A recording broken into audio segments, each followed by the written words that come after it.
Kamu tidak akan percaya apa yang terjadi ketika seorang miliarder tiba-tiba pulang setelah lama dinas ke luar negeri dan mendapati putri kandungnya sendiri. Anak yang selama ini ia kira hidup serba berkecukupan ternyata justru bekerja sebagai art di dalam rumah mewah miliknya sendiri. Siapa yang membiarkan ini terjadi? Mengapa anak 5 tahun harus berlutut mengepel lantai dalam diam? Dan apa yang dilakukan sang ayah setelah itu akan membuat siapapun merinding sekaligus memikirkan ulang nilai. Sejati ikatan keluarga, jangan berpaling, karena kisah ini akan membuat dada sesak lalu meledak. Sebuah Mercedes-Benz hitam mengilap melaju pelan melewati gerbang rumah besar di Pondok Indah, Jakarta Selatan, meninggalkan jejak debu tipis yang menggantung di udara ketika cahaya senja mulai memudar. Pria di kursi belakang memiringkan kepala menatap bangunan 3 lantai berwarna putih yang hampir 2 tahun terakhir jarang ia datangi. Setiap pulang pun tak pernah lebih dari seminggu. Tetapi hari ini ia kembali bukan karena pekerjaan, melainkan karena rasa gelisah yang terus menggerogoti. Gunawan Hartono, pebisnis sukses asal Surabaya yang kini menjadi CEO perusahaan teknologi di Singapura, di mata orang luar adalah sosok ideal, berhasil, tenang, dan tertutup. Setelah istrinya yang pertama meninggal mendadak 4 tahun lalu, ia menikah lagi dengan Saskia Larasati Pradana, perempuan tajam dan percaya diri yang pernah bekerja sebagai spesialis PR, pandai bergaul dan sangat piawai mengatur keadaan. Ia yakin Saskia Larasati Pradana akan menjadi ibu tiri yang baik bagi putrinya. Naila Hartono, yang saat itu baru berusia 1 tahun, namun setahun belakangan Naila Hartono berubah menjadi pendiam. Setiap kali panggilan video, anak itu hanya tersenyum kaku atau tersentak ketika mendengar suara ibu tirinya dari belakang. Dan ketika ditanya, ia selalu menjawab manis bahwa ia baik-baik saja. Padahal sorot matanya makin kehilangan keceriaan yang dulu sangat ia cintai. Terakhir kali ia melihat bekas kemerahan memanjang di lengan anaknya, Saskia Larasati Pradana malah tertawa dan berkata itu karena anaknya jatuh saat naik tangga. Menyuruhnya berhenti khawatir berlebihan. Tetapi kali ini nalurinya tidak mengizinkannya menutup mata lagi. Ia turun dari mobil saat seorang pengawal buru-buru membukakan gerbang. Tak seorang pun di rumah tahu ia pulang lebih cepat. Perjalanan dinas dari Tokyo, Jepang kembali ke Jakarta ia rahasiakan. Karena ia ingin melihat kebenaran tanpa polesan dan tanpa kata-kata manis yang menutupi. Pintu utama tidak terkunci. Ia masuk, rumah tetap mewah dengan interior tertata rapi. Tetapi dalam keheningan yang ganjil itu tiba-tiba terdengar suara air tumpah, bunyi kain pel bergesek, lalu suara perempuan. Lembut berkata agar sang anak tidak menunduk terlalu dekat dan biar ia yang mengerjakan bagian itu. Suara kecil menjawab pelan bahwa tidak apa-apa. Ia bisa melakukannya. Gunawan Hartono membeku, lalu melangkah cepat ke arah ruang tamu, dan pemandangan yang menabrak matanya membuatnya terpaku. Di atas lantai mengilap, putrinya Naila Hartono berlutut sambil memegang pel lantai, mengenakan seragam art yang kebesaran. Di sampingnya berdiri seorang gadis muda bertubuh kurus dengan rambut diikat rapi. Wajahnya pucat ketakutan ketika melihatnya. Gadis itu terbata menyebut nama Gunawan Hartono. Sementara Naila Hartono menjatuhkan pel, menoleh cepat dengan mata membesar lalu menunduk, tangan kecilnya menutupi bekas kemerahan samar di pipi. Gunawan Hartono berlari mendekat, berlutut menatap anaknya dan bertanya siapa yang menyuruhnya melakukan itu. Mengapa memakai seragam seperti itu? Dan apa yang terjadi pada dirinya? Naila Hartono gemetar menunduk, sedangkan gadis muda di sampingnya buru-buru menjelaskan agar ia tidak salah paham. Ia tidak memaksa. Anak itu melakukannya sendiri. Ia sudah melarang, tetapi Naila Hartono menangis dan mengatakan kalau tidak mengepel maka ia tidak akan diberi makan. Gunawan Hartono menatap gadis itu dengan mata nyaris meledak dan bertanya siapa dirinya. Gadis itu menjawab namanya Tania Ayu Pramudita. Ia dipekerjakan untuk menjaga Naila Hartono sebagai pengasuh paruh waktu, dan matanya tetap terpaku pada anak kecil yang memeluk lutut sang ayah seolah takut akan diseret pergi. Tepat saat itu, Saskia Larasati Pradana turun dari lantai atas dengan suara selembut angin.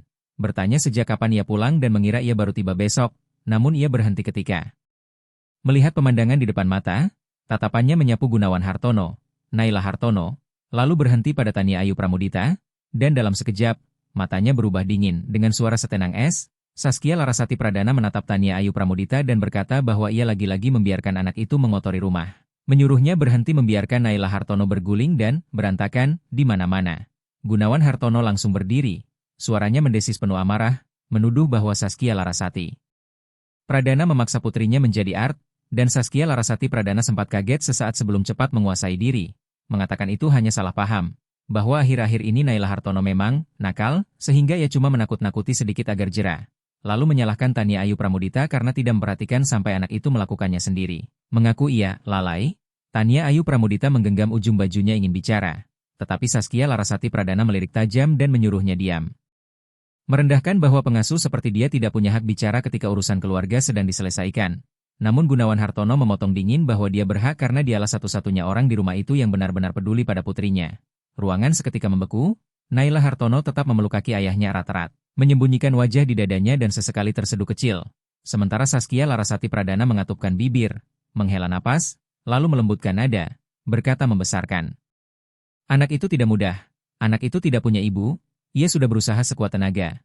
Tetapi Gunawan Hartono tidak mengerti karena Naila Hartono tidak seperti anak lain. Kadang keras kepala, kadang sangat sensitif. Dan ia hanya ingin anak itu jadi orang, serta paham sopan santun dan tata krama. Gunawan Hartono menggertakkan suara, menuding bahwa memaksa anak mengepel, memakai seragam art, dan mendidik dengan mempermalukan bukanlah mengajar, melainkan menyiksa. Saskia Larasati Pradana mundur selangkah, berkata jika ia dianggap tak pantas maka katakan saja. Ia lelah, lalu berbalik naik ke lantai atas dengan derap hak tinggi yang tajam seperti bilah pisau di atas lantai marmer. Tak ada yang menambah kata. Gunawan Hartono berlutut mengangkat wajah Naila Hartono, melihat ketakutan polos di matanya, menyentuh lembut bekas merah di pipinya yang meski mulai pudar masih jelas bentuk telapak tangan, lalu menoleh pada Tania Ayu Pramudita dan berkata besok ia ingin mendengar semuanya, dari awal sampai akhir. Dan Tania Ayu Pramudita mengangguk. Pada detik itu Gunawan Hartono sadar ia bukan sekadar pulang dari Singapura. Ia pulang untuk menghadapi tanggung jawab yang ia tinggalkan dan retakan keluarga yang selama ini ia pura-pura tidak lihat. Sementara di luar awan gelap menutup langit dan kali ini ia bersumpah tidak akan lari. Ia akan tinggal dan memulai ulang dari nol. Langit Jakarta hari itu kelabu seolah membawa beban terpendam di dada Gunawan Hartono ketika ia duduk di sofa ruang kerja lantai 2, menatap layar laptop yang memutar rekaman CCTV rumah. Tangannya mencengkeram sandaran kursi, bibirnya menegang hingga pucat. Rekaman lebih dari 3 menit itu terasa seperti tamparan berulang ke jantungnya. Di video, Saskia Larasati Pradana, istri barunya, merampas boneka dari tangan Naila Hartono, melemparkannya keras ke lantai sambil membentak bahwa mainan bukan untuk dipeluk saat menjemur pakaian dan menyebut anak itu malas, lalu menarik tangan Naila Hartono ke tengah ruangan, menunjuk sapu dan pel lantai, memerintahkannya membersihkan lantai kalau mau makan sambil mengejek putri kecil. Naila Hartono tidak menangis, ia hanya menunduk dengan mata berair, lalu berlutut dan mulai mengepel menurut perintah ibu tirinya. Dan Gunawan Hartono tidak tahu sudah berapa kali ia memutar ulang adegan itu. Setiap kali ia ulang, amarah, sakit, dan rasa bersalah menggulung seperti ombak menghantam pikirannya, bertanya kemana ia pergi selama ini ketika putrinya hidup dalam ketakutan, dipaksa berlutut mengepel seperti art, sementara ia sibuk menandatangani kontrak bernilai miliaran rupiah dan tersenyum pada orang-orang asing. Pintu ruang kerja diketuk pelan. Tania Ayu Pramudita berdiri di ambang pintu dengan mata lelah tetapi tatapan tetap tenang. Ia bertanya pelan apakah ia dipanggil. Gunawan Hartono mempersilakan masuk dan mengangguk. Tania Ayu Pramudita melangkah masuk masih membawa buku catatan. Kebiasaan profesionalnya sebagai gadis muda yang pernah belajar pekerjaan sosial namun harus berhenti karena keadaan keluarga. Sejak dipekerjakan sebagai pengasuh paruh waktu, Tania Ayu Pramudita selalu mencatat perubahan emosi dan kebiasaan harian Naila Hartono agar mudah dipantau. Lalu Gunawan Hartono bertanya dengan suara rendah namun tegas apakah ia bisa menceritakan semuanya sejak mulai bekerja di rumah itu. Tania Ayu Pramudita ragu. Sejenak lalu duduk perlahan di tepi kursi dan mengatakan ia mulai sekitar 8 bulan lalu. Saat itu Naila Hartono sangat penakut dan mudah terkejut. Sering mengucapkan kalimat seperti ibu melarangnya menangis atau jika ia menangis maka ibu tidak akan menyayanginya. Sehingga ia mengira kehilangan ibu sejak kecil membuat anak itu rapuh dan ia pun berusaha lembut serta sabar. Tetapi Saskia Larasati Pradana berbeda. Gunawan Hartono menyela dengan tatapan tertuju padanya. Dan Tania Ayu Pramudita melanjutkan bahwa Saskia Larasati Pradana mengontrol semuanya dengan sangat ketat mulai dari cara makan, tidur, hingga bermain. Pernah suatu kali ia meminta izin agar Naila Hartono dibawa ke taman. Namun dijawab bahwa anak perempuan keluarga kaya tidak pantas berlari kotor seperti anak orang miskin. Ia juga sering melihat Naila Hartono dihukum berdiri menghadap sudut dinding atau tidak diberi makan hanya karena tidak menyapa tamu dengan cukup sopan.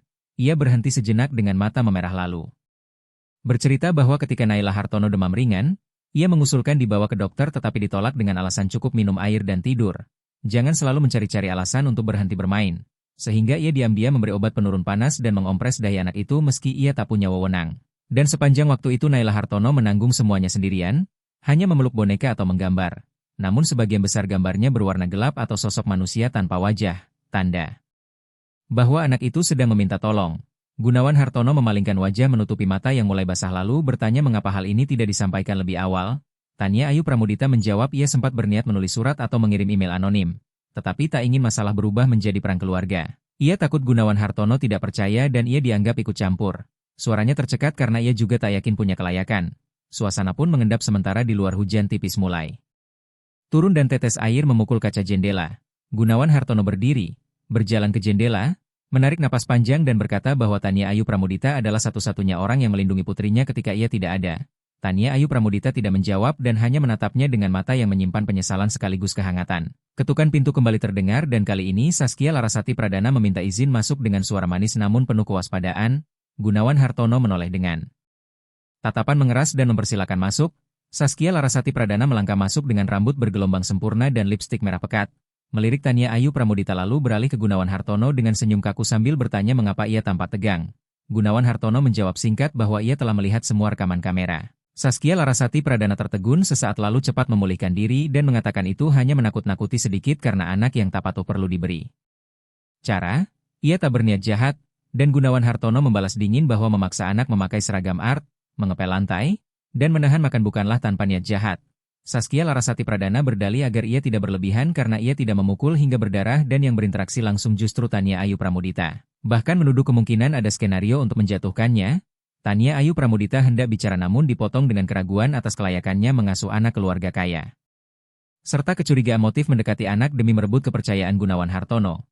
Dan Gunawan Hartono memotong tegas bahwa ia sudah cukup mendengar pembelaan dan serangan tak berdasar. Mengakui ia dulu percaya Saskia Larasati Pradana punya niat baik namun manusia berubah dan ia telah berubah terlalu jauh. Saskia Larasati Pradana mengepalkan tangan. Air mata mengalir di pipinya tanpa melembutkan tatapan. Bertanya apakah ia memilih pengasuh ketimbang istrinya? Dan Gunawan Hartono menjawab mantap. Bahwa ia memilih kebenaran dan memilih melindungi anaknya, membuat Saskia Larasati Pradana tertawa pahit dengan mata menyala amarah. Dengan nada dingin Saskia Larasati Pradana berkata bahwa jika Gunawan Hartono memang memilih jalan itu maka semuanya tidak akan lagi sederhana dan ia tidak akan pergi dalam diam. Lalu berbalik meninggalkan ruangan dengan suara hak tinggi menghentak lantai marmer seperti tebasan pisau. Tania Ayu Pramudita duduk terdiam dengan jemari saling bertaut. Sementara Gunawan Hartono menghela napas panjang dan menatapnya. Mengatakan bahwa ia membutuhkan Tania Ayu Pramudita untuk tetap tinggal bukan karena ia tak bisa mencari orang lain melainkan karena putrinya hanya mempercayainya. Dan ia memahami jika Tania Ayu Pramudita tak ingin melanjutkan. Namun Tania Ayu Pramudita memotong dengan tatapan lurus bahwa ia akan tinggal setidaknya sampai Naila Hartono benar-benar pulih. Membuat Gunawan Hartono untuk pertama kalinya hari itu mengangguk lega seolah beban besar sedikit terangkat. Di sudut lain rumah, Naila Hartono terbaring di ranjang sambil memeluk boneka usang erat-erat sementara hujan di luar kian deras, membasuh debu dan topeng palsu keluarga yang tampak sempurna dari luar namun di dalam segalanya baru saja dimulai dan kebenaran akhirnya bersuara. Pagi di Jakarta diselimuti hujan gerimis tanpa henti.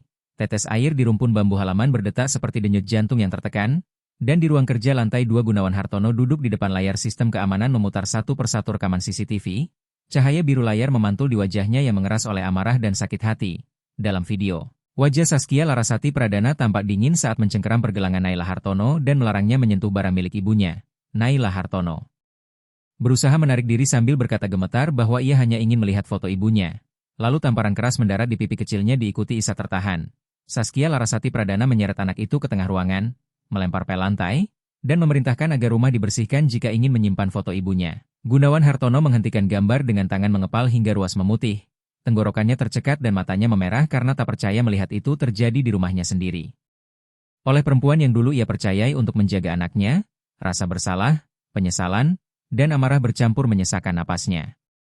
Ia memutar rekaman lain ketika Tania Ayu Pramudita masuk dengan suara lembut meminta izin membawa Naila Hartono ke dokter karena demam. Namun ditolak dengan ketus agar cukup minum air hangat dan tidur saja. Jangan buang uang.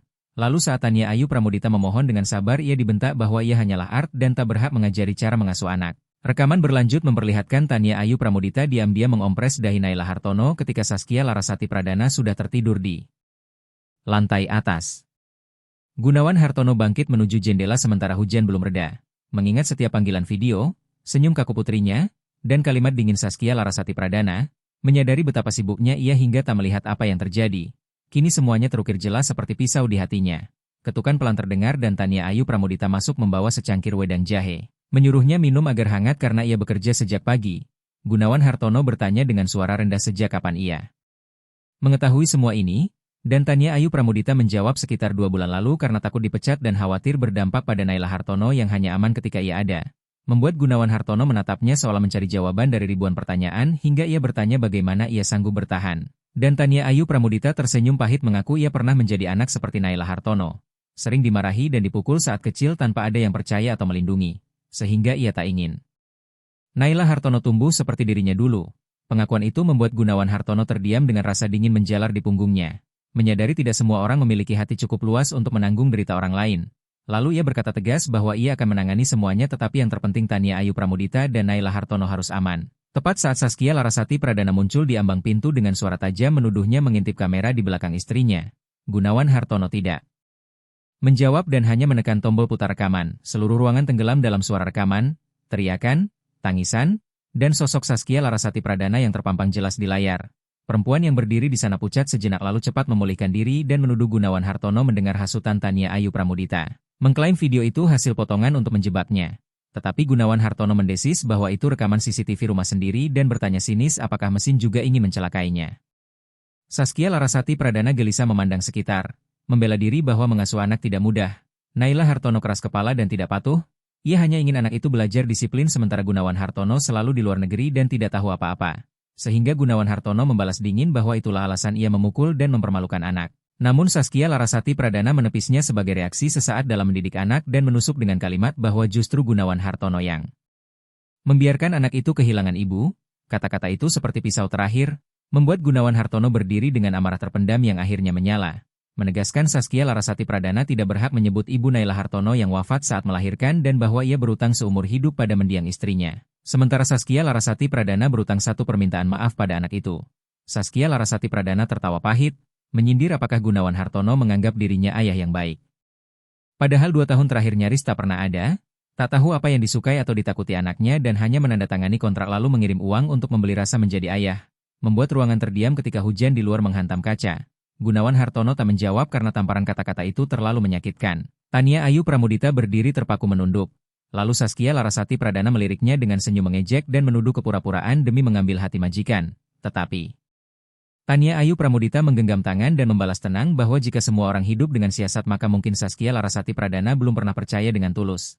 Gunawan Hartono memotong tegas bahwa ia tak ingin berdebat dan memerintahkan Saskia Larasati Pradana meninggalkan rumah hari itu juga karena ia akan meminta pengacara mengurus perceraian. Membuat Saskia Larasati Pradana membeku antara kaget dan marah, berteriak bahwa ia telah mengorbankan banyak hal untuk menjadi istri dan ibu bagi anaknya. Namun Gunawan Hartono menjawab lirih namun mengukir bahwa tak seorang pun memaksanya dan ia tak membutuhkan cinta yang membuat anaknya hidup dalam ketakutan. Saskia Larasati Pradana pergi sambil melempar ancaman bahwa ia akan menyesal dan publik tak akan berpihak. Suara haknya menjauh di lorong. Gunawan Hartono terengah duduk di kursi. Tania Ayu Pramudita mendekat menanyakan keadaannya dan ia menggeleng. Mengaku merasa gagal karena membiarkan orang lain melindungi anaknya. Tetapi Tania Ayu Pramudita berkata lembut bahwa ia bukan gagal. Ia baru memulai dan masih sempat. Keyakinan tanpa iba di matanya menjadi pegangan langka bagi Gunawan Hartono, yang kemudian berdiri dan memutuskan membawa Naila Hartono memeriksa kesehatan serta psikolog anak, meminta Tania Ayu Pramudita tetap mendampingi karena ia percaya padanya. Tania Ayu Pramudita mengangguk meski cemas karena tahu Saskia Larasati Pradana tak akan pergi diam-diam. Dan sore itu saat Tania Ayu Pramudita menggandeng Naila Hartono ke taman, anak itu berbisik takut bahwa ibu tirinya marah dan berkata akan membuat ayahnya sakit seperti ayah.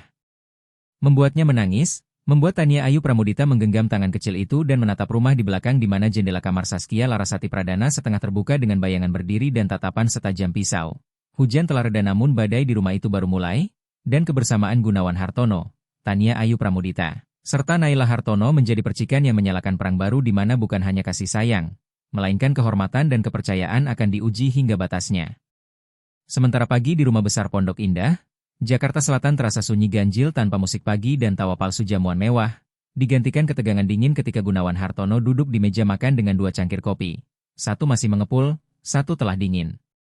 Gunawan Hartono menunggu Saskia Larasati Pradana turun dengan hati yang tidak lagi meledak-ledak seperti kemarin, melainkan dingin dan teguh, karena ia sudah menonton semua rekaman, mendengar ulang tiap suara dan tiap tangis putrinya. Hingga tak ada ruang bagi keraguan, kebenaran sudah telanjang.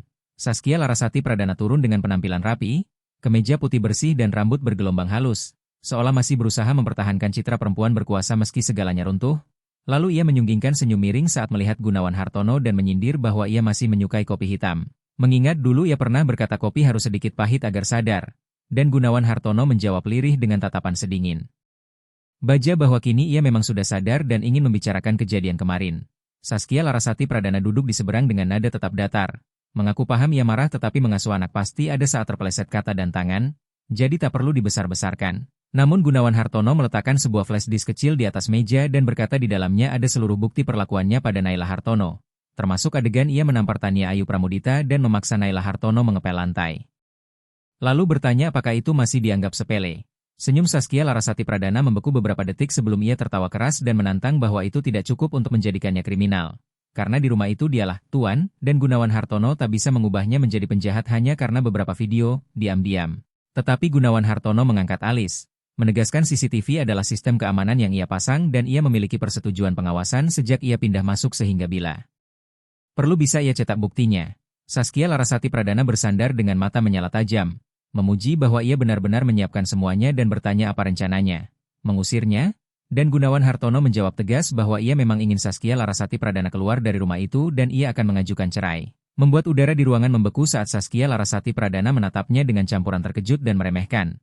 Menuduh ia mengira bisa membuangnya seperti barang usang, mengingatkan siapa yang dulu membantunya keluar dari skandal dan siapa yang menjaga citranya di media 2 tahun terakhir. Tetapi Gunawan Hartono tetap tenang, mengingatkan bahwa ia juga ingat siapa yang membuat putrinya ketakutan sampai menangis dalam tidur setiap malam dan siapa yang mengubah rumah itu menjadi neraka. Saskia Larasati Pradana membanting telapak tangan ke meja. Suaranya meninggi menyebut Naila Hartono lemah.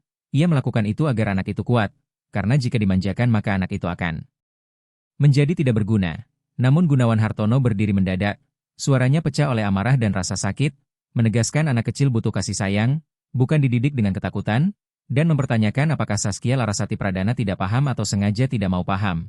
Di tangga, Naila Hartono berdiri mendengar setiap kata dengan tubuh gemetar sambil memeluk boneka. Tania Ayu Pramudita berada di belakangnya dan baru turun satu langkah ketika melihat Saskia Larasati Pradana menerjang ke arah Naila Hartono dengan tatapan marah, membentak bahwa anak itu menguping lagi dan menuduhnya pandai berpura-pura kasihan agar orang iba. Sehingga Tania Ayu Pramudita cepat menarik Naila Hartono ke sisinya dan berdiri melindungi. Berkata cukup dan bahwa anak itu turun karena takut, tidak bersalah apapun. Tetapi Saskia Larasati Pradana berputar tajam. Mendesis menyuruh Tania Ayu Pramudita diam dan menghardik bahwa ia hanyalah art di rumah itu dan tidak berhak ikut campur. Lalu Gunawan Hartono melangkah maju berdiri di antara mereka, menyatakan Tania Ayu Pramudita adalah satu-satunya orang di rumah itu yang berani melindungi putrinya.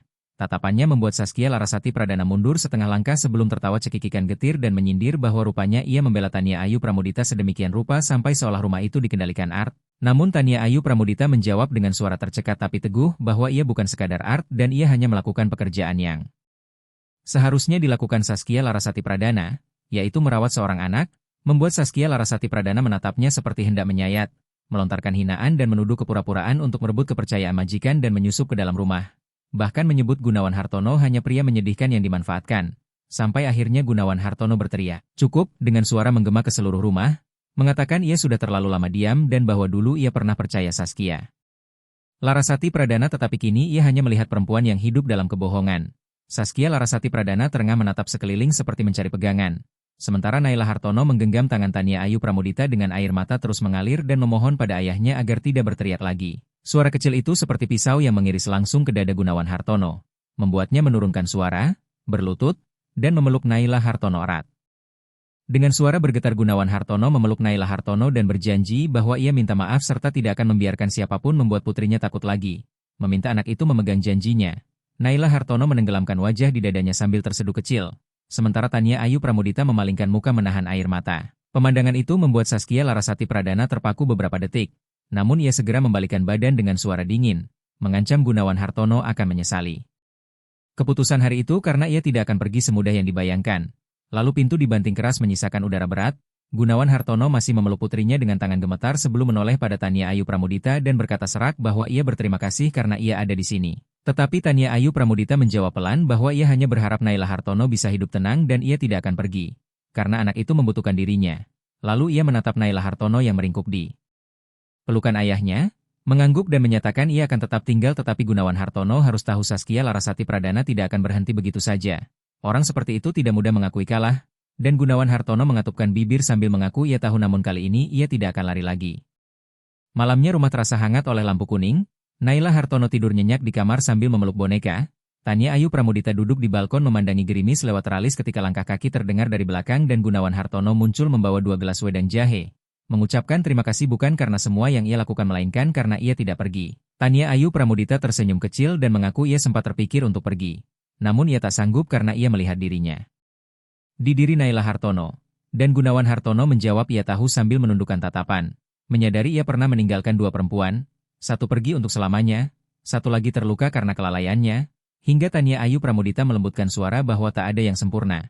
Yang penting ia sedang melakukan hal yang benar. Angin malam menyusup membawa aroma hujan. Di halaman lampu memantul ke jendela kamar Saskia Larasati Pradana yang kini kosong. Namun di sudut gelap Jakarta ada seorang perempuan duduk menatap layar ponsel dengan senyum dingin, menantang Gunawan Hartono bermain terbuka dan melihat siapa yang sanggup bertahan di hadapan opini publik. Sementara di dalam rumah Gunawan Hartono menutup pintu balkon perlahan, tak tahu badai sesungguhnya masih menunggu tetapi setidaknya ia telah memilih sisi terang dan tidak lagi takut menatap kebenaran. Beberapa hari setelah Saskia Larasati Pradana pergi dari rumah besar Pondok Indah, Jakarta Selatan, keheningan yang tampak seperti damai segera pecah ketika sebuah unggahan beserta foto menyebar liar di forum dan media sosial, menuduh sang miliarder Gunawan Hartono mengusir istrinya dengan kejam lalu memeluk Art di rumah sendiri, menjadikan putri dari pernikahan sebelumnya sebagai alat pemecah. Foto yang diambil dari jauh masih memperlihatkan Gunawan Hartono dan Tania Ayu Pramudita menggendong Naila Hartono di halaman, dan tatapan Gunawan Hartono pada Tania Ayu Pramudita dipelintir seolah penuh kepercayaan dan kedekatan. Kolom komentar dipenuhi ribuan makian dan tudingan yang terutama mengarah pada Gunawan Hartono dan Tania Ayu Pramudita. Menuduh ia tak setia, mudah membuang istri. Menuding Tania Ayu Pramudita licik merayu anak lalu merebut suami. Menyimpulkan perempuan cukup pintar untuk mendapatkan rumah mewah dan pria kaya. Hingga Gunawan Hartono menatap ponsel dengan mata menggelap karena ia tahu sumbernya. Hanya Saskia Larasati Pradana yang punya sudut foto dan informasi lengkap untuk membangun cerita seracun itu. Namun ia tak menyangka secepat itu menyebar. Menyadari ini sudah menjadi perang opini. Tania Ayu Pramudita masuk dengan wajah pucat, meminta maaf karena tidak menyangka semuanya sejauh ini. Tetapi Gunawan Hartono menaruh ponsel dan berkata berat bahwa itu bukan salahnya. Mereka tidak melakukan hal keliru.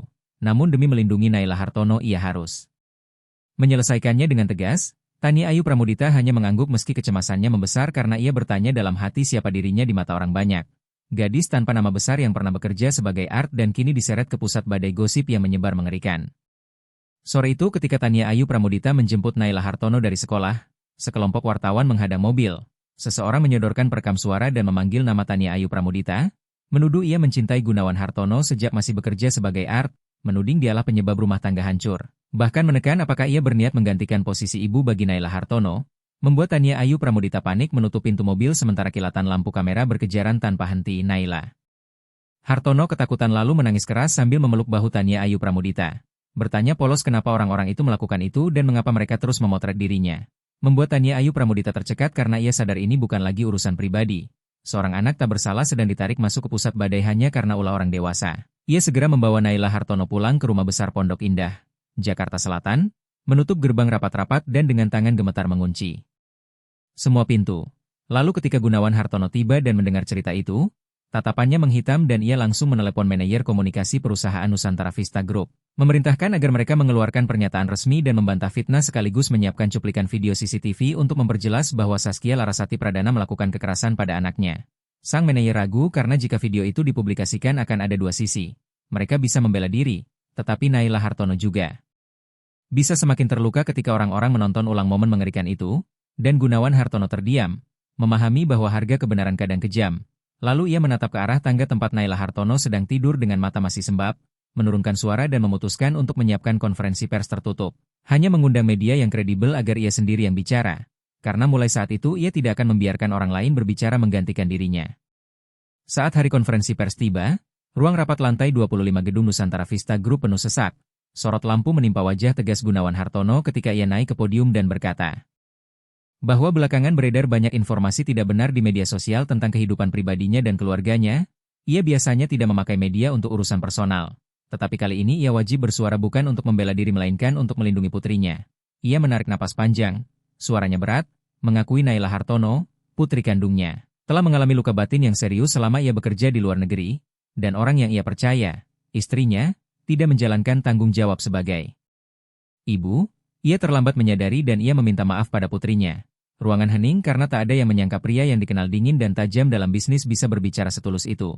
Lalu ia menegaskan Tania Ayu Pramudita, perempuan yang beberapa hari ini diseret dalam pusaran media, adalah satu-satunya orang yang berada di sisi Naila Hartono saat anak itu paling membutuhkan. Ia bukan pengganti siapapun, ia adalah pelindung. Di akhir acara, Gunawan Hartono menayangkan video yang sudah dipotong secukupnya untuk menunjukkan kebenaran tanpa memperlihatkan wajah Naila Hartono terlalu jelas demi menjaga privasinya. Dan keesokan paginya arus opini mulai berbalik. Unggahan yang membela Tania Ayu Pramudita bermunculan. Cuplikan kekerasan Saskia Larasati Pradana membuat banyak orang murka. Sebuah tagar naik menjadi tren yang menyerukan empati dan dukungan bagi Naila Hartono. Sementara Saskia Larasati Pradana diserang balik sampai mulai kehilangan kendali. Ia menyewa pengacara, menggugat Gunawan Hartono dengan dalih pencemaran nama baik dan pelanggaran privasi, lalu melempar rekaman audio lama ketika Gunawan Hartono pernah membentaknya saat marah, sehingga opini kembali berguncang dan orang mulai meragukan apakah ia juga melakukan kekerasan verbal atau apakah keduanya sama-sama patut disalahkan.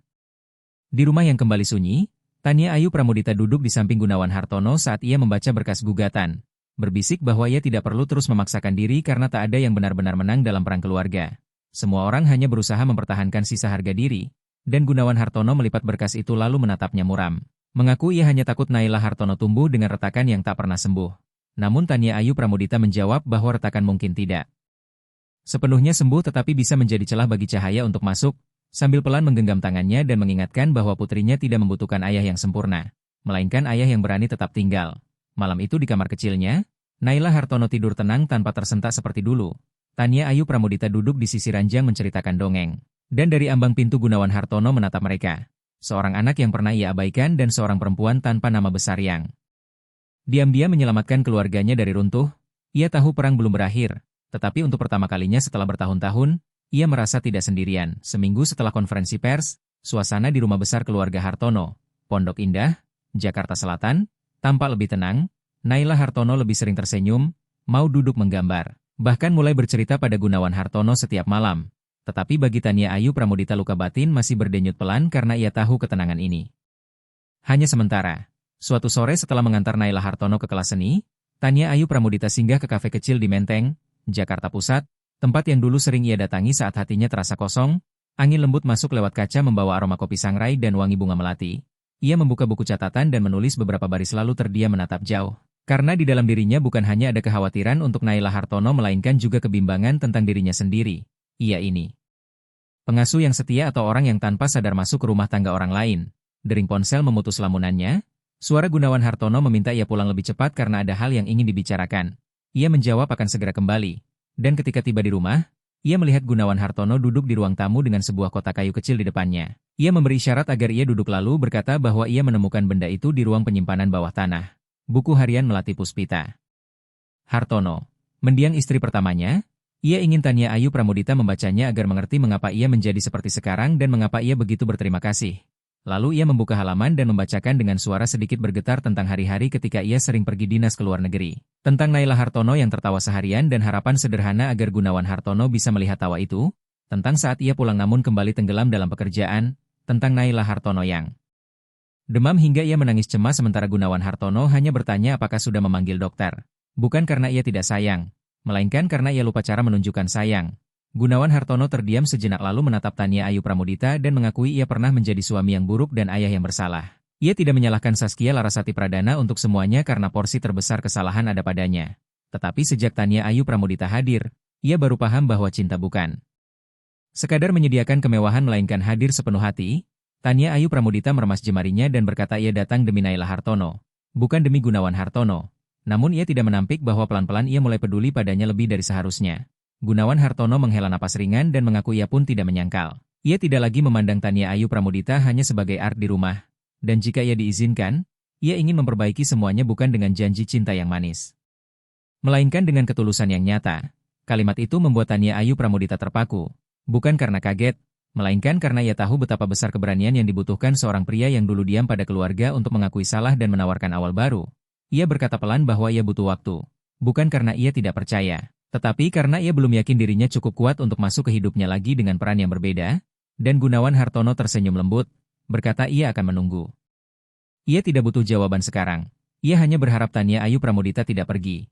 Tepat saat itu Naila Hartono berlari turun dari lantai atas, memeluk Tania Ayu Pramudita dan menyodorkan gambar yang baru ia buat, gambar Gunawan Hartono, Tania Ayu Pramudita, dan dirinya berjalan bersama di taman. Membuat Tania Ayu Pramudita dan Gunawan Hartono tertawa. Karena di mata Naila Hartono tidak lagi ada luka, hanya kepolosan dan kerinduan pada keluarga yang utuh. Malam itu Gunawan Hartono mengajak Tania Ayu Pramudita makan malam di balkon dengan cahaya lilin berkilau dan semilir angin membawa wangi bunga melati. Ia menyiapkan pindang ikan patin, makanan asam segar yang menurut cerita Melati Puspita Hartono dulu disukai Tania Ayu Pramudita saat masih kuliah. Tania Ayu Pramudita tertawa kecil sambil menggoda apakah ia menyelidikinya. Dan Gunawan Hartono menjawab ia hanya ingin ia tahu bahwa ia serius. Setelah makan, ia menyerahkan setumpuk dokumen tentang pendirian Yayasan Benih Cahaya untuk membantu anak-anak korban kekerasan keluarga, dimulai dari pembiayaan sekolah, kebutuhan hidup, dan terapi psikologis bagi anak-anak seperti Naila Hartono. Lalu memintanya membantu mengelola. Menatap penuh harap, membuat Tania Ayu Pramudita menahan tangis karena itu adalah hal yang dulu ia impikan andai ia punya kesempatan, dan Gunawan Hartono tersenyum berkata kini ia punya dirinya. Dan ia pun punya Tania Ayu Pramudita. Mereka memandang ke taman tempat Naila Hartono bermain ayunan bersama pengasuh baru bernama Intan, dan untuk pertama kalinya gadis kecil itu tidak lagi menoleh ketakutan seolah ada mata yang mengawasi. Karena tali-tali tak terlihat yang pernah mencekik masa kecilnya perlahan mulai terlepas. Namun ketika malam turun, di sebuah apartemen mewah lain Saskia Larasati. Pradana duduk menatap layar laptop, matanya terpaku pada komentar-komentar yang perlahan berbalik mendukung Tania Ayu Pramudita. Ia meraih ponsel dan menelepon Arman Wijaya, menanyakan apakah ia masih menyimpan rekaman ketika Tania Ayu Pramudita memeluk Gunawan Hartono di halaman. Suara Arman Wijaya menjawab dingin bahwa rekaman itu ada tetapi harganya tidak murah, dan Saskia Larasati Pradana menyeringai dengan tatapan menggelap, berkata ia tidak butuh murah, ia butuh itu menyebar cepat, sangat cepat. Sementara itu di rumah besar keluarga Hartono, Pondok Indah, Jakarta Selatan, Tania Ayu Pramudita belum tahu bahwa cinta yang baru tumbuh antara dirinya dan Gunawan Hartono sedang menghadapi ujian baru. Karena kebenaran tidak selalu menjadi satu-satunya hal yang dipercaya orang, ia menoleh pada Gunawan Hartono dan tersenyum lembut. Berterima kasih karena ia telah memberinya rasa pulang. Gunawan Hartono menggenggam tangannya erat dan berjanji ia tidak akan membiarkannya berjalan sendirian. Lagi, angin malam kembali berembus, lembut namun seperti pertanda badai besar di depan. Tetapi kali ini mereka seolah siap menggenggam tangan dan menatapnya bersama. Apapun yang terjadi mereka tidak lagi sendirian. Menjelang akhir bulan, hujan di Jakarta datang mendadak, langit kelabu seakan memantulkan perasaan Tania Ayu Pramudita. Meski opini publik mulai berempati, luka di dalam dirinya belum benar-benar sembuh. Namun pada pagi hari berikutnya datang sesuatu yang tak disangka. Saat Tania Ayu Pramudita bersiap mengantar Naila Hartono ke sekolah, sebuah mobil hitam berhenti senyap di depan gerbang, pintu terbuka dan seorang perempuan berkebaya kantor turun.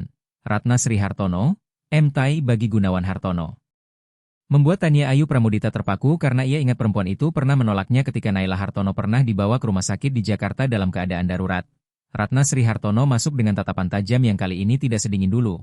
Mengatakan ia ingin berbicara empat mata. Dan Tania Ayu Pramudita mengangguk lalu mempersilakan masuk ke ruang tamu. Berusaha menahan gugup. Ratna Sri Hartono membuka percakapan bahwa ia tidak datang untuk menghakimi. Melainkan ingin memahami mengapa cucunya yang dulu tertutup kini bisa tertawa dan ceria. Tania Ayu Pramudita memilih diam. Dan Ratna Sri Hartono melanjutkan bahwa ia sudah melihat cuplikan video itu dan mendengar dari Gunawan Hartono tentang apa yang telah dilakukan Tania Ayu Pramudita. Awalnya ia mengira ia hanya perempuan muda yang melihat kesempatan naik kelas dengan menempel pada pria berkuasa. Tetapi sekarang ia tidak yakin lagi. Tania Ayu Pramudita menahan napas, menjawab ia tidak berniat merebut posisi siapapun. Semua yang ia lakukan murni demi Naila Hartono. Ratna Sri Hartono menatapnya lama lalu mengangguk. Berkata ia tidak akan ikut campur urusan perasaan mereka. Namun ia harus ingat bahwa jika ia memilih berjalan bersama Gunawan Hartono, berarti ia juga memilih memikul tanggung jawab sebuah keluarga, dan terutama seorang anak. Pintu baru saja tertutup setelah Ratna Sri Hartono pergi. Tania Ayu Pramudita belum sempat menghela napas lega ketika ponselnya berdering. Panggilan itu dari Ibu Sinta Permata, Kepala Sekolah SD Swasta di Jakarta Selatan tempat Naila Hartono belajar. Menyapa Tania Ayu Pramudita dan mengatakan hari itu Naila Hartono melakukan sesuatu yang istimewa di kelas dan mereka pikir ia perlu tahu. Tania Ayu Pramudita cemas menanyakan apa yang terjadi. Lalu Ibu Sinta Permata menjelaskan bahwa Naila Hartono berdiri di depan kelas dan membacakan pidato pendek yang ia tulis sendiri. Mengatakan ia tidak ingin ada yang merekamnya, tidak ingin menjadi terkenal karena urusan orang dewasa. Ia hanya ingin sekolah seperti biasa. Ingin, Tania Ayu Pramudita yang mengantar jemput, dan Gunawan Hartono yang menjemput seperti dulu. Membuat kelas sunyi dan banyak guru menangis. Sehingga Tania Ayu Pramudita tercekat tak mampu menjawab. Beberapa jam kemudian, rekaman suara pidato kecil itu tersebar di internet karena seorang guru yang tersentuh, Ibu Rani Utami, membagikannya, dan tagar tentang suara anak langsung menjadi gelombang. Orang-orang berhenti berdebat menang kalah di antara orang dewasa dan mulai bertanya apakah anak-anak berhak hidup tenang. Apakah kebenaran harus menginjak jiwa yang masih rapuh? Sejumlah media dan saluran televisi menghubungi Gunawan Hartono untuk meminta wawancara tentang perlindungan privasi anak. Dalam keluarga yang terkena krisis, tetapi Gunawan Hartono menolak semuanya dan hanya berkata jika ada suara yang perlu didengar. Dengarkan Naila Hartono. Malam itu di rumah, saat Tania Ayu Pramudita melipat baju Naila Hartono, anak itu masuk membawa sebuah amplop kecil dan berbisik agar surat itu disimpan. Jangan sampai Gunawan Hartono tahu. karena ia menulis surat untuk melatih Puspita Hartono. Tania Ayu Pramudita tertegun menanyakan kenapa ia menulis. Dan Naila Hartono menjawab ia ingin bilang bahwa ia rindu. Tetapi ia tidak sedih lagi karena ia sudah punya Tania Ayu Pramudita. Dan ia juga ingin ibunya tenang di langit. Tania Ayu Pramudita membuka amplop itu pelan-pelan dan membaca tulisan rapi milik Naila Hartono. Ibu Melati Puspita Hartono, ini Naila Hartono. Aku kangen sekali, tapi aku tahu ibu sudah pergi jauh. Tania Ayu Pramudita bilang orang yang naik ke langit jadi bintang. Ibu lihat aku tiap malam, kan? Sekarang aku sudah baik, aku tidak menangis pelan-pelan lagi. Aku sayang ibu, aku juga sayang Tania Ayu Pramudita. Tania Ayu Pramudita memeluk Naila Hartono erat-erat, air mata jatuh tanpa kata. Karena anak kecil itu mampu merasakan, menuliskan, bahkan menyembuhkan dirinya sendiri. Hal yang kadang-kadang orang dewasa tidak pernah bisa melakukannya. Keesokan harinya, saat Gunawan Hartono membaca surat itu, ia duduk lama di ruang kerja lalu menelepon Bagas Adi Wicaksono untuk meminta gugatan terhadap Saskia Larasati Pradana dicabut. Bagas Adi Wicaksono bertanya apakah ia yakin. Dan Gunawan Hartono menjawab ia tidak ingin putriku terus hidup di masa lalu orang dewasa. Ia ingin putriku tumbuh dalam ketenangan, jika harus menanggung kehilangan ia siap, asal anaknya aman. Keputusan itu mengejutkan banyak orang. Saskia Larasati Pradana kehilangan alasan untuk terus menyerang, dan opini publik mulai menghargai pilihan Gunawan Hartono untuk melepas demi damai. Suatu sore ketika mereka berjalan bersama di Taman Suropati, Menteng, Naila Hartono menarik tangan Tania Ayu Pramudita dan Gunawan Hartono agar mendekat lalu meminta mereka menggandengnya secara bersamaan. Keduanya saling menatap dan tersenyum. Memegang tangan kecil itu di antara dua tangan yang telah melewati banyak rasa pahit. Senja menumpahkan warna jingga lembut. Naila Hartono menatap langit dan berbisik pada Melati Puspita Hartono bahwa ia baik-baik saja. Dan tanpa ada kata tambahan, di dalam hati mereka seolah-olah terbuka pintu baru. Suara seorang anak kecil yang membangunkan orang dewasa yang pernah tersesat. Dan sejak saat itu hidup mereka bukan lagi rangkaian luka, melainkan perjalanan menuju pulih. Malamnya, suasana di rumah besar keluarga Hartono, Pondok Indah, Jakarta Selatan, lebih sunyi dari biasanya. Hujan rintik dan lembab menegaskan di sela-sela jendela seperti pertanda sesuatu yang aneh sedang mendekat. Tania Ayu Pramudita duduk di ruang kerja kecil di samping Gunawan Hartono meninjau rencana kuartal Yayasan Benih Cahaya. Ia belum terbiasa bekerja sesamanya, tetapi menyampaikan hormat Gunawan Hartono membuatnya pelan-pelan merasa aman. Ponsel berdering, Gunawan Hartono mengangkatnya lalu wajahnya tiba-tiba menggelap. Tania Ayu Pramudita bertanya apa, dan dia menyerahkan ponsel itu, meminta dia mendengar sendiri. Di ujung sana Dimas Suryanto mendeteksi ada video yang akan segera disebar. Rekaman Tania Ayu Pramudita dan Gunawan Hartono berpelukan di halaman rumah. Diambil dari sudut tersembunyi dengan judul provokatif, membuat Tania Ayu Pramudita dipadatkan dan Gunawan Hartono mengeratkankan. Yakin itu ulah Saskia Larasati Pradana yang belum menyerah. Ia sudah mengalah dengan mencabut gugatan demi damai, tetapi rupanya ia tidak ingin berhenti. Malam itu juga, video tersebut muncul di blog gosip terkenal. Meski pelukan itu hanya bentuk saling menguatkan, sudut kamera, narasi jahat, dan ribuan komentar kejam memelintir semuanya, dan badai opini kembali datang. Kali ini bukan hanya menghantam Gunawan Hartono, melainkan mengarah langsung ke Tania Ayu Pramudita dengan kebencian dunia maya yang paling kejam. Tania Ayu Pramudita nyaris roboh, mematikan ponsel, mengunci pintu kamar, menolak bertemu siapapun, dan sepanjang malam ia menangis dalam sunyi. Karena rasa seperti ditelanjangi, di depan membuat masyarakat teringat saat dulu ia dikeluarkan dari kontrak karena dianggap terlalu dekat dengan majikan. Sejarah seperti terulang, hanya saja kali ini ia dicap sebagai pengkhianat.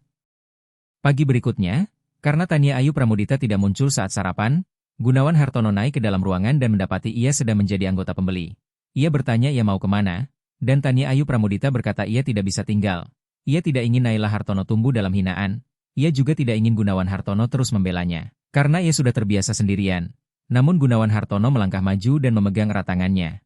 Menahan ia agar tidak pergi, Gunawan Hartono menatap Tania Ayu Pramudita dan berkata ia tidak mungkin membiarkannya pergi begitu saja, karena ia sudah terlalu lama diam dalam pernikahan sebelumnya dan ia tidak akan mengulang kesalahan itu lagi. Tania Ayu Pramudita menahan air mata dan berkata mungkin ia sanggup menahan ombak opini publik, tetapi bagaimana dengan Naila Hartono dan juga karirnya? Ia tidak ingin menjadi titik lemah dalam hidupnya. Namun Gunawan Hartono menegaskan ia bukan kelemahan, justru kekuatan yang membuatnya belajar berani menghadapi kenyataan, dan mereka saling menatap dengan mata memerah. Tepat saat itu tangis Naila Hartono terdengar dari kamar sebelah memanggil Gunawan Hartono dan bertanya di mana Tania Ayu Pramudita. Membuat Tania Ayu Pramudita terseduh, menjatuhkan koper lalu berlari menghampiri, memeluk Naila Hartono erat sambil bergetar mengatakan ia tidak akan kemana-mana dan meminta maaf karena sempat berniat menjauh. Naila Hartono memohon agar ia jangan pergi. Karena ia tidak butuh apapun dari kata-kata orang, ia hanya butuh Gunawan Hartono dan Tania Ayu Pramudita. Kalimat polos itu menghantam hati orang dewasa seperti pukulan telak. Gunawan Hartono mendekat lalu duduk di samping mereka berdua dan meminta Tania Ayu Pramudita tetap tinggal bukan demi dirinya dan bukan demi opini publik, melainkan demi Naila Hartono, dan Tania Ayu Pramudita memeluk anak itu makin erat, mengiyakan bahwa ia akan tinggal dan berjanji. Sore itu Gunawan Hartono mengadakan rapat internal darurat dengan tim komunikasi di Nusantara Vista Group, dan untuk pertama kalinya ia bukan hanya pemimpin perusahaan, tetapi seorang ayah yang sedang berusaha mempertahankan keluarganya. Ia menegaskan mereka tidak akan membalas dengan menjelekkan pihak yang menyebarkan video. Namun mereka akan menampilkan kebenaran dengan cara yang bermartabat, lalu sebuah kampanye kecil dijalankan berupa rangkaian tulisan tentang privasi anak, racun opini, daring, dan pentingnya belas kasih di media sosial, tanpa menyebut nama siapapun namun tetap mengarahkan pembaca pada inti kisah yang sebenarnya. Perlahan opini publik berbalik, ada seorang guru menulis agar gosip tidak membunuh kebaikan seorang perempuan, ada pula seorang ibu tunggal bercerita bahwa ia pernah dicap rebut suami hanya karena membantu mengasuh anak dari hubungan lama, sehingga ia paham rasa sakit itu. Dan kampanye tersebut menyentuh hati banyak orang sampai orang mulai bertanya siapa yang memberi mereka hak menghakimi hidup orang lain tanpa pernah menjalaninya. Seminggu kemudian, unggahan pertama yang memfitnah Tania Ayu Pramudita diturunkan, pemilik akun meminta maaf secara terbuka dan mengakui ia dibayar untuk mempostingnya. Pihak yang berada di balik semua itu, mengarah pada Saskia Larasati Pradana, akhirnya terungkap. Tetapi kali ini Gunawan Hartono tidak menuntut dan hanya mengatakan bahwa kebencian kadang memang harus ditinggalkan agar tidak menyeret orang-orang tak bersalah. Setelah itu Tania Ayu Pramudita kembali aktif di Yayasan Benih Cahaya dan mengadakan pertemuan perdana dengan para orang tua serta anak-anak yang terdampak kekerasan dalam keluarga. Di mata para ibu dan anak-anak pemalu yang bersembunyi di belakang punggung orang tuanya, ia melihat pantulan dirinya sendiri dan Naila Hartono setahun lalu. Lalu ia naik ke podium dengan pandangan teguh dan suara jelas, mengatakan ia bukan ahli. Ia pernah menjadi art dan seorang gadis yang tidak dipercaya orang. Tetapi ia mengerti satu hal, seorang anak tidak perlu tahu orang dewasa siapa yang benar atau salah, yang mereka butuhkan hanyalah dicintai dengan cara yang benar, dan ruangan itu bertepuk tangan, menandai bahwa Tania Ayu Pramudita resmi melangkah ke peran baru bukan lagi sosok di belakang layar, melainkan penuntun bagi mereka yang lebih rentan. Pertarungan itu berakhir bukan dengan serangan balik, melainkan dengan kelapangan hati, dan dari tengah gelap, cahaya mulai tampak lebih terang dari sebelumnya. Memasuki bulan September, hujan di Jakarta datang tiba-tiba seperti perasaan orang yang baru melewati badai. Namun bagi Tania Ayu Pramudita hujan tidak lagi menjadi ketakutan, melainkan seperti nada pembuka yang lembut untuk awal baru yang tidak heboh, tidak gemerlap, cukup dengan keyakinan. Pagi itu rumah besar keluarga Hartono, Pondok Indah, Jakarta Selatan, tidak lagi muram seperti hari-hari sebelumnya, suasananya justru terasa ramai dan berbeda, karena Gunawan Hartono sibuk bersama para staf menyiapkan peluncuran resmi Yayasan Benih Cahaya. Di Yayasan Benih Cahaya, sebuah proyek yang sudah lama dipupuk selama berbulan-bulan oleh Gunawan Hartono dan Tania Ayu Pramudita. Tania Ayu Pramudita tampil anggun mengenakan kebaya putih sederhana dengan sanggul rapi dan sorot mata yang bersinar. Hari itu ia bukan sekadar pengasuh dan bukan sekadar perempuan di belakang pria sukses, melainkan berdiri sebagai salah satu pendiri organisasi sosial yang besar maknanya. Di atas panggung, lampu lembut menyapu wajah para pembicara, lalu Gunawan Hartono berdiri di tengah tepuk tangan, dan membunyikan hanya pertemuan di satu titik, kursi tempat Tania Ayu Pramudita duduk. Ia membuka pidato dengan suara tegas, mengatakan bahwa ia dulu hidup dengan logika dan percaya setiap masalah bisa diselesaikan dengan uang atau kuasa. Sampai suatu hari ia sadar ada luka yang tak bisa dibeli penyembuhannya. Bahwa Naila Hartono, putriku, pernah menjadi anak yang terluka karena kehangatan yang kurang, dan dirinya sebagai ayah yang tampak, paling lengkap, justru tidak tahu cara mencintai anaknya dengan benar. Ia berhenti sejenak, memandang hadirin, lalu berkata seorang perempuan datang tanpa harta dan tanpa nama besar, hanya membawa kebaikan dan kesabaran. Perempuan itu membuat Naila Hartono tersenyum lagi dan membuatnya mengerti bahwa hal yang paling berharga bukan di rekening bank, melainkan di hati manusia. Ia menoleh ke Tania Ayu Pramudita dengan mata hangat dan berterima kasih, bukan hanya karena ia bertahan, tetapi karena ia menanam benih welas asih, benih yang kini tumbuh dan diharapkan menjadi taman cinta bagi anak-anak yang pernah dilupakan, hingga para tamu berdiri sambil memegang tangan. Mata Tania Ayu Pramudita memerah, namun senyumannya tetap mekar. Ia tak menyangka langkah sunyinya bisa menyentuh begitu banyak hati. Setelah acara, media mengerubunginya bukan untuk mengulik dan menuduh, melainkan untuk merekam kisah yang menginspirasi, dan seorang jurnalis muda bertanya apa pesannya bagi perempuan yang sendirian menghadapi prasangka. Lalu Tania Ayu Pramudita menjawab perlahan agar mereka percaya kebaikan tidak pernah sama dengan kelemahan. Kelembutan bukan untuk diinjak, dan bila seseorang mencintai dengan sungguh-sungguh, dunia suatu hari akan belajar mencintainya kembali. Sore ketika semuanya mereda, Tania Ayu Pramudita pulang bersama Gunawan Hartono dan Naila Hartono ke rumah besar keluarga Hartono, Pondok Indah, Jakarta Selatan. Mereka duduk misalnya di halaman belakang di dekat bougainville yang mulai berbunga ungu pucat. Lalu Naila Hartono tiba-tiba bertanya kepada Gunawan Hartono apakah ia boleh memanggil Tania Ayu Pramudita, Ibu? Membuat Tania Ayu Pramudita tertegun sementara Gunawan Hartono tersenyum lembut dan mengusap rambut anaknya, mengatakan iya boleh memanggil dengan cara yang membuatnya paling bahagia. Tania Ayu Pramudita lalu menatap Naila Hartono dengan dada penuh haru dan berkata ia boleh memanggil apapun. Tetapi Melati Puspita Hartono tetap sangat penting, dan ia tidak akan menggantikan ibu kandungnya. Ia hanya akan berjalan menemani di jalan yang berbeda. Dan Naila Hartono mengangguk lalu memeluknya erat, mengatakan ia mencintai Melati Puspita Hartono dan juga Tania Ayu Pramudita. Malam itu setelah makan, dalam percakapan yang hangat, Gunawan Hartono membuka kotak kecil berisi cincin berukir halus, bukan berlian mencolok, melainkan batu biru laut yang sederhana namun dalam. Ia berkata ia tidak ingin mengekang. Ia hanya ingin bertanya apakah Tania Ayu Pramudita bersedia bersama dirinya dan Naila Hartono membangun keluarga yang tidak sempurna namun penuh usaha. Dan Tania Ayu Pramudita mengamati lama sebelum meletakkan tangan di atas tangan Gunawan Hartono yang memegang cincin itu, berkata ia tidak membutuhkan kesempurnaan, ia hanya butuh ketulusan, dan ia siap. Gunawan Hartono pun menyematkan cincin itu pelan-pelan di lehernya, tanpa gemerlap berlebihan, tetapi terasa menjadi momen paling sakral dalam hidupnya. Mereka tidak mengadakan pesta pernikahan besar, hanya jamuan makan akrab bersama keluarga, sahabat dekat, dan anak-anak pertama yang didukung oleh Yayasan Benih Cahaya, dan di pertemuan itu setiap anak diberi pot tanaman kecil untuk mereka rawat sendiri sebagai janji bahwa mereka pantas tumbuh dalam lingkungan yang sehat dan penuh kasih. Hari demi hari berlalu, rumah besar keluarga Hartono, Pondok Indah, Jakarta Selatan, tetap menyala setiap malam, tapi bukan lagi cahaya dingin dari rumah orang berkuasa. Itu cahaya tawa, cahaya meja makan keluarga, cahaya hidup baru yang tidak sempurna namun jujur. Tania Ayu Pramudita terus bekerja di Yayasan Benih Cahaya, sering pergi ke daerah terpencil untuk mencari keluarga dan anak-anak yang butuh bantuan. Ia tetap perempuan yang sederhana, rendah hati, dan penuh empati. Hanya saja kini ia tidak lagi diam. Ia menemukan suaranya dan memakai suara itu untuk menyembuhkan orang lain. Gunawan Hartono pun berubah. Ia mengurangi rapat-rapat panjang dan lebih banyak memberi waktu untuk keluarga. Ia belajar mendengar, belajar sabar, dan baginya sukses bukan lagi angka di laporan keuangan, melainkan saat ia melihat Naila Hartono tersenyum cerah setiap pagi dan melihat perempuan yang ia cintai bercerita dengan mata berbinar tentang anak-anak di sebuah kampung jauh. Di kebun kecil belakang rumah, tempat pertama kali Tania Ayu Pramudita mengajari Naila Hartono menanam, kini tumbuh taman bunga sungguhan.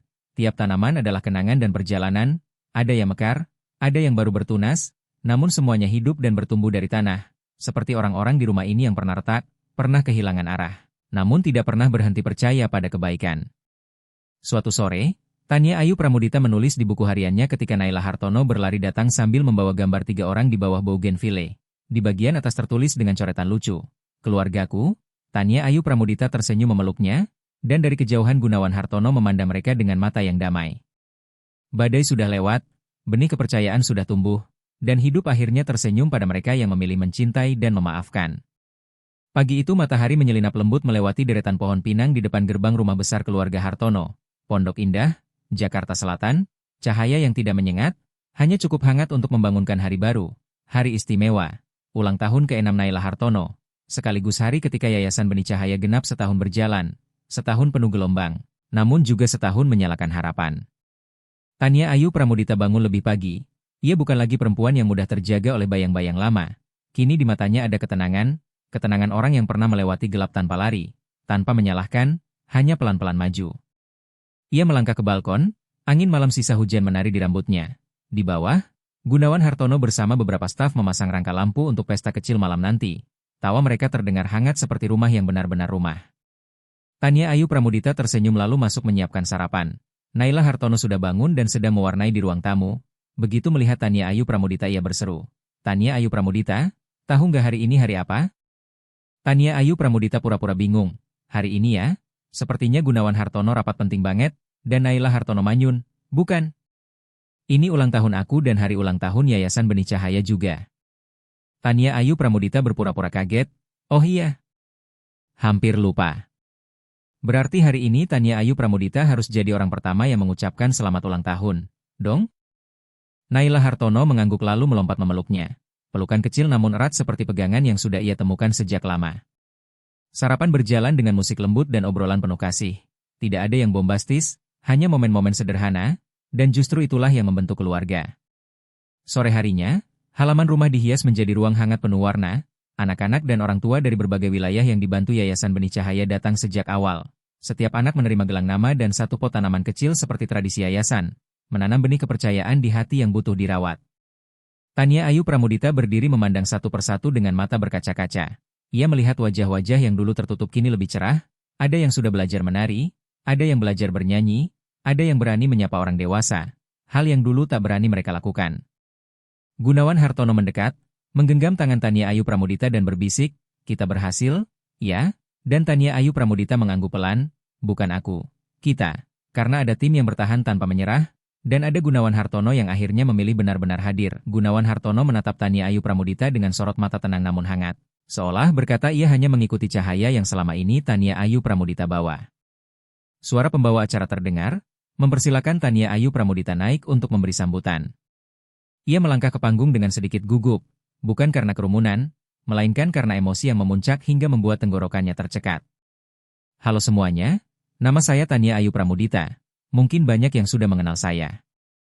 Dulu saya pernah menjadi pernah menjadi perempuan muda yang tidak punya apa-apa selain keyakinan bahwa kalau saya tetap memilih berbuat baik, hidup tidak akan selamanya memalingkan wajah." Ruangan mendadak hening, semua orang menyimak. Yayasan ini bukan hanya untuk menolong, tapi juga ruang tempat orang-orang yang pernah terluka belajar mencintai lagi. Anak-anak di sini tidak butuh dikasihani, mereka butuh kesempatan untuk hidup dengan layak dan bermakna. Tepuk tangan pun meletup, lalu membesar. Tania Ayu Pramudita menunduk berterima kasih, matanya berkaca-kaca. Dalam detik itu, ia seperti melihat ibunya, perempuan sederhana yang dulu mengajarinya menjaga hati tetap lembut, tersenyum dari barisan kursi paling belakang. Malam setelah pesta selesai, mereka duduk bersama di halaman. Naila Hartono membuka hadiah terakhir, sebuah buku catatan, sampulnya bertuliskan dengan coretan lucu, Jurnal Tunas Tanaman Naila Hartono dan Tania Ayu Pramudita. Naila Hartono tersenyum lebar, "Aku bakal nulis semua hal yang aku pelajari tiap hari, supaya nanti pas gede aku bisa jadi seperti Gunawan Hartono dan Tania Ayu Pramudita." Tania Ayu Pramudita menoleh ke Gunawan Hartono. Mereka berdua tertawa kecil. Gunawan Hartono mengangkat putrinya tinggi-tinggi, mengecup keningnya, "Ayah yakin kamu bisa melakukan lebih dari itu." Malam semakin larut, ketika semua orang sudah tidur, Tania Ayu Pramudita keluar sendiri ke kebun. Angin malam terasa sejuk. Ia duduk di dekat bougainville, tempat pertama kali ia pernah menangis terseduh karena letih, karena terluka, karena perih yang tak sanggup ia ceritakan. Namun kini ia duduk dengan tenang, penuh syukur. Perjalanan itu tidak mudah. Dari perempuan muda yang miskin, sering disalahpahami, sering direndahkan, bahkan nyaris kehilangan kepercayaan pada dirinya sendiri, sampai hari ini ia mampu berdiri tegak tanpa harus menunduk atau menyembunyikan masa lalu.